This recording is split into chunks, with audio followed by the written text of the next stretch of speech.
ማለት እሱ እንዲሆን በፍጹም አልፈቅድም። በጭራሽ መሞት አይችልም። ግን ብዙ አላወራርም ይሰማል።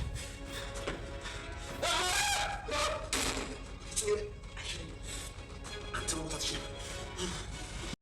ኤፍራታ ያፌት ናታን ወቅቶ ሊሆን ይችላል ብላ አስባ ስለነበረ ጽዮንን አግኝታ ያለውን ነገር ለማናገር ሞክራ ነበር። ጽዮን በጣም ተናዳባታለች። ወንድሜ እንደዛ አይነት ነገር የሚያደርግም ጨካኝም አይደለም፣ ሲቀጥልም ደግሞ ጨለማን ተገን አድርጎ እንደዛ አይነት ነገር እንደማያደርግ በጣም እርግጠኛ ነኝ ብላ ለኤፍራታ ነግራታለች። ኤፍራታም አውቃለሁ እንደዚህ እንደማያደርግ፣ ነገር ግን በእኔ ስለመጣበትና ለመበቀል ስለፈለገ ምናልባት አድርጎ ከሆነ ብዬ ተጠራጥሬ ነው ብላ ጽዮንንም ይቅርታ ጠይቃታለች። ጽዮንን ይቅርታዋን ተቀበላለች። ነገር ግን አሁን መመለስ አለብኝ እሱ ሳይመጣ በማለት እሷም ወደ ቤት መመለስ እንዳለባት ለጽዮን ነግራታለች። አንድ የሆነ ፋይል አለ፣ እሱን ፋይል አንቺም ጋር ልክልሻለሁ፣ እንዲሁም ደግሞ ለኢንስፔክተሩ እሱን አዋርቼው አስተዋውቅላችኋለሁ፣ ለአንቺም ለሱም ልክላችኋለሁ። እኔ ደግሞ የሆነ ስራ እነሱ ጋር መስራት እንዳለብኝ አስቤያለሁ፣ ምክንያቱም ከዳር ሆኜ ምንም ነገር እያመጣሁ ስላልሆነ ብላ ለጽዮን ነግራታለች። ጽዮን ደግሞ ስራ በፍጹም መግባት የለብሽም፣ አንቺን አደጋ ላይ ነው የሚከቱሽ፣ ስለዚህ ታሲዥናለሁ ብለሽ ታሲዥናለሽ ብለው ችግር ላይ ሊጥሉሽ ስለሚችሉ ይሄ ነገር መሆን የለበትም ብላታለች። እሷ ግን አልሰማቻትም። ማድረግ ያለብኝን ነገር ሁሉ አደርጋለሁ። አሁን ናታንንም ጠብቀኝ ማለት አልችልም፣ ምክንያቱም ራስ ወዳድ መሆን ስለሚችል ናታን በጣም ጠልቶኛል ብላታለች። ግን ጽዮን እዚህ ስራ መግባት እንደሌለባትና መሆን እንደሌለበትም ማውረታት መጨረሻ ላይ በሌላ ቦታ መገናኘት እንዳለባቸውና ያለውን ነገር አብሮ መስራት እንዳለባቸው ተነጋግረው ተለያይተዋል። አቶ ያፌት እየተንቀለቀለ ናታን ወቅቶኛል ብሎ ስለሚያስብ እሱን ቀጥሮት ውጭ ላይ ለማግኘት ሞክሮ ነበር። ናታን ግን እሱ ምንም እንዳላደረገውና ምንም እንዳልተፈጠረ ምንም የሚያውቀው ነገር እንደሌለው ነግሮታል። ያም ቢሆንም አላመነውም። ራሱን እንደ ማጽናናት ሞከረ ያፌት ማለትም ምንም እንዳልተወጋ አድርጎ፣ ነገር ግን ገልጦ አይቶበታል እንዴት ተወጋ። አንተ ተጎድተሃል፣ የፈለክበት ቦታ ልወስድ ይችላለሁ፣ ግን ይህንን የምታስበውን ነገር እኔ አላደረኩም ብሎ እውነቱን ለመናገር ሞክሮ ከዛ በምላሹ ቢኒያም ጋር ተገናኝተው አብረው ነበሩና የሆነ ስልክ ተደወለለት ለናታን። ስልኩ ሲደወለለት የነበረው አባቱ እንደሞተና እናቱ ደግሞ ወደ ሀገር አልመጣችም እንደብላ አንድ ኢትዮጵያዊ ነበር የደወለችለት። በጣም ተደናግጦ ደርቆ ነበር የቀረው። ቢኒያም ስልኩን ተቀብሎ ለማውራትም ሞከረ። አባቱ እንደሞተና እንዲሁም ደግሞ እናቱ አልመጣችም እንደብላ ተመሳሳይ ጥያቄ ጠየቀችው። እሱም በጣም አዘነ። ይቅርታ ብሎ እሱንም በጣም እንዳዘነ ለናታን ነገረው። ናታንም ምንም ምላሽ አልነበረውም፣ ደርቆ ነበር የቀረው። ቢኒያም ከዚህ ቦታ መሄድ አለብን ወደ ቤት በአስቸኳይ ብሎት ወደ ቤትም ይዞት ሄደ። ቤት ከገባም በኋላ ማንንም ማናገር አልፈለገም። ቀጥታ ወደ ክፍሉ ነበር የገባው። ቤዛ ናታን ምን ሆነህ ነው እያለች ስትጠይቀው ነበር። ምላሽም አልሰጣትም። በመቀጠል ቢኒያም የሆነውን ነገር ለቤተሰቡ ለማስረዳትም ሞከረ። ወይዘሮ ሌሊት ግን ለእሷ ችግር ለመፍጠር በጣም ተመችቶታል። እዛ ጋ አይንን ነገር መስማቷ ቀጥታ ወጣ ስልክ ለመደወል ነበር ወይዘሮ ሌሊት የሞከረችው። ጽዮን አልነበረችም ነበር። ጽዮን ማስታወሷን እንዳስታወሰ ሁሉም ቤተሰብ እያወቀ ስላልሆነ አሁን የእሷ ነገር በጣም እያሳሰባቸው ነው። ነገ ጧት ብትሰማ ምን ትሆን ይሆን? አሁን ማስታወስ እየቻለች አይደለም። ምን ይከሰታል የሚለውን ነገር በጣም ጨንቋቸዋል።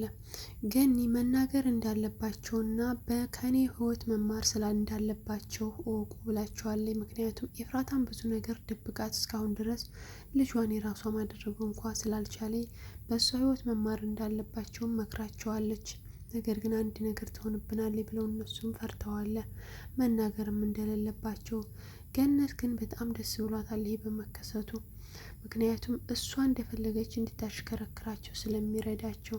ያማለ ይህም ናታን ይረጋጋና ናታንን ጠይቀው እሱ በወሰነው እንደሚስማሙ ተነጋግረው ፋይላቸውን ዘግተው ቁጭ ብለዋል። ገኒም ላይ ወጥታ ናታንን ማረጋጋት እንዳለባት ስላሰበች ቀጥታ ወጥታ እሱን እያረጋገችውና ራሱን እየደባበሰችው ነበረ።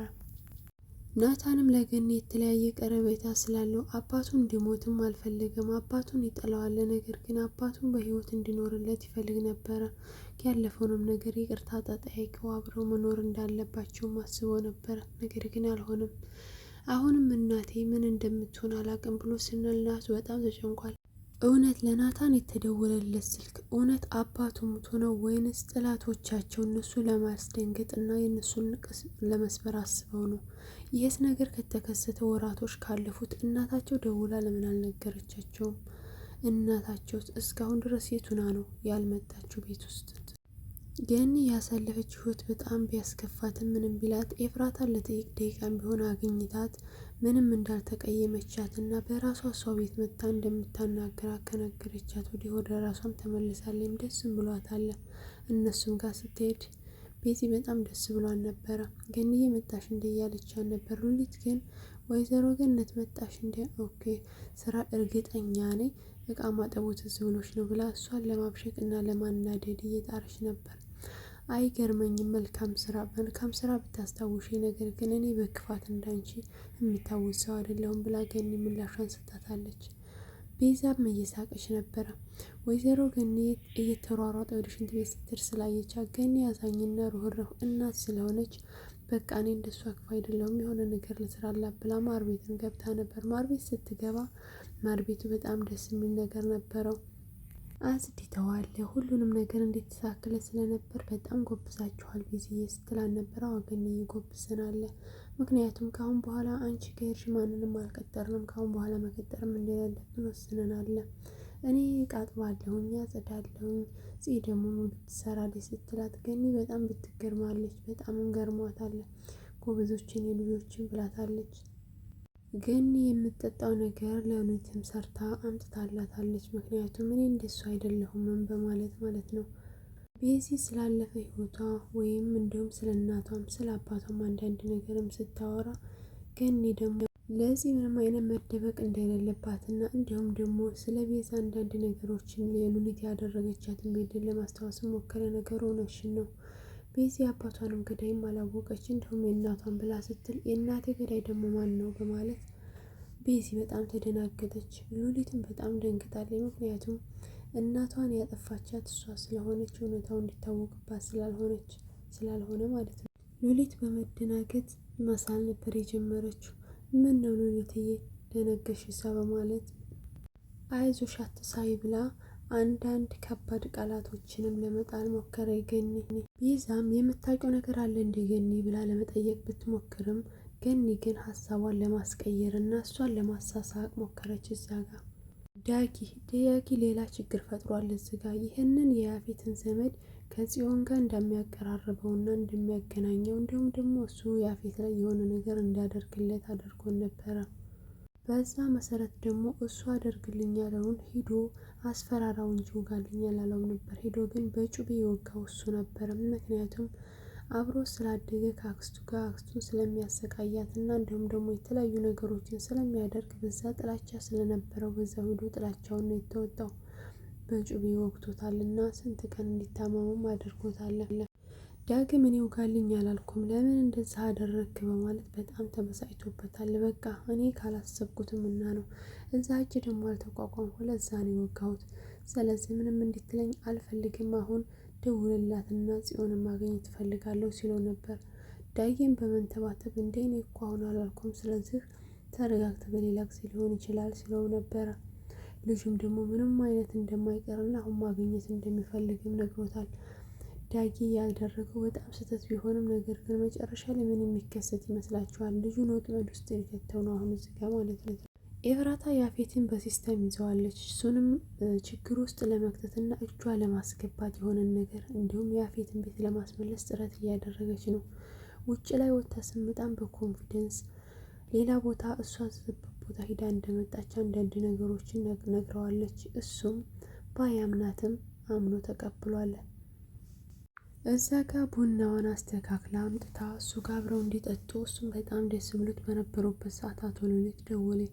ሉሊት የደወለችለት ባለፈው ኤፍራታ ከቤት ውስጥ እንደወጣች እዛ ያለውን ነገር አጣርታ ቤት እንደሄደ ነግራው ነበር። አሁን ደግሞ የደወለችለት የናታን አባት እንዳረፈ ነው። በጣም ደንግጧል። በጣም እሱ መሞት የለበትም ለምንድን ነው ብሎ በጣም ደንግጦ ነበር። ያው በፈጣሪ ስራም ቢገባ መበቀልም ስለሚፈልግ ነው። እውነቴን ነው ሞቷል ብላ እሷም ስልኩን ዘጋባት። እሱ መሞት የለበትም እያለ ደንግጧል። ነገራችን ላይ ሉሊት ስታወራ ኤፍራታ ሰምታለች። እዛ ጋር ጥላቷ ማን እንደሆነ እያወቀች ነው። ያፌት የደነገጠው የናታን አባቱ ነው። በልጅነቱ እናቱን ሲያሰቃያትና መከራዎችን ሲያበላት ስላየ ያንን ነገር እሱ ላይ መበቀል ስለሚፈልግ እንዲሞት አይፈልግም። ለዛ ነው ይህን ሁሉ ነገር እንደዚህ እያደረገ ያለው በአባቱ ወይም በወንድሙ ላይ ማለት ነው። ኤፍራታ ያለው ሁኔታ በጣም አስጨንቋታል። እሱም ደግሞ እቃውን እስከ መሰባበር ድረስ ደርሷል። መጨረሻ ምን የሚከሰት ይመስላችኋል? ኤፍራታ ልታድና ከኢንስፔክተሩ ጋር ስትሰራ የነበረችውም ልጅ እንደታገተች ሰርጉ ለታ በቁጥጥር ስር እንደዋሏት እና በጣም ረባሽ ለና ነገር ግን ምንም አታምጣ በማለት ታሪኩ ለያፌት ሲነግረው ሰምተናል። እሷ ልጅ ካሜራ ደቀና ይሆን የገባችው? የእሷ ጣፈንታ ምን የሚሆን ይመስላችኋል? ሴቶቹን ነጣ የምታወጣቸው ይመስላችኋል? ኤፍራታስ ቤቷን አስመልሳ ያለውን ነገር አስተካክላ ከናታን የምትመለስ ይመስላችኋል? እሱስ ናታን ምን አስቦ ነው ስራ ላይ ያተኮረው? ንብረቱን ለማስመለስ ብቻ ነው? ኤፍራታን ረስቷታል?